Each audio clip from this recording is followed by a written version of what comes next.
வணக்கம் நண்பர்களே, நான் உங்கள் Janani. Welcome to LPK kitchen. Today recipe என்னன்னா ஸ்வீட் பொட்டேட்டோ ஹல்வா. முதல்ல சக்கரவள்ளி கிழங்கு நல்லா வேக வச்சுக்கோங்க. வெந்ததும் தோலை உரித்து கட் பண்ணி எடுத்துக்கலாம். கட் பண்ண கிழங்க மிக்சி ஜாரில் சேர்த்துக்கோங்க. இது கூட 4 ஏலக்காயும் சேர்த்துட்டு அரைச்சி எடுத்துக்கலாம்.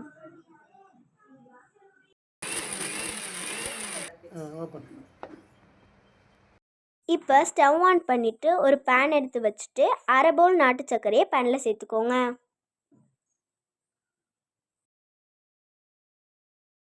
இது கூட 1/4 டம்ளர் தண்ணி சேர்த்துட்டு நல்லா கரைச்சி எடுத்துக்கலாம். நாட்டு சர்க்கரை நல்லா கரைஞ்சதும் அரைச்சி வச்சுருக்க சக்கரவள்ளி கிழங்கு பேஸ்ட்டை சேர்த்துக்கலாம். இதுக்கப்புறம் நல்லா கைவிடாமல் கிண்டிகிட்டே இருக்கணும். இப்படி தொடர்ந்து கிண்டிகிட்டே இருக்கும்போது ஒன்றோட ஒன்று சேர்ந்து நல்லா கரைஞ்சி ஸ்மூத் ஆயிரும். இப்படி தொடர்ந்து ஒரு 5 நிமிஷம் கலந்து விட்டுட்டே இருங்க.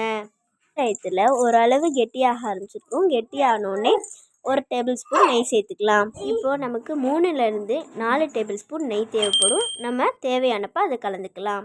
இப்படி தொடர்ந்து கிண்டிகிட்டே இருக்கும்போது நல்லாவே கெட்டியாக ஆரம்பிச்சிருக்கும். இந்த டயத்தில் ஸ்டவ்வை சிம்மில் வச்சுட்டு பக்கத்து அடுப்பை ஆன் பண்ணிவிட்டு ஒரு கடாய் எடுத்துகிட்டு நெய் சேர்த்து கிஸ்மிஸ் முந்திரியை வறுத்து எடுத்துக்கோங்க.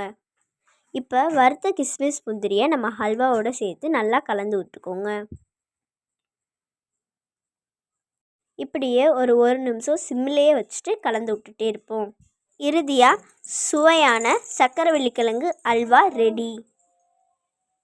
இது மாதிரி நிறைய ஹெல்த்தியான வீடியோஸ் போடணுன்னா நம்ம சேனலை சப்ஸ்கிரைப் பண்ணிக்கோங்க. தேங்க்ஸ் டு வாட்சிங். நான் உங்கள் ஜனனி.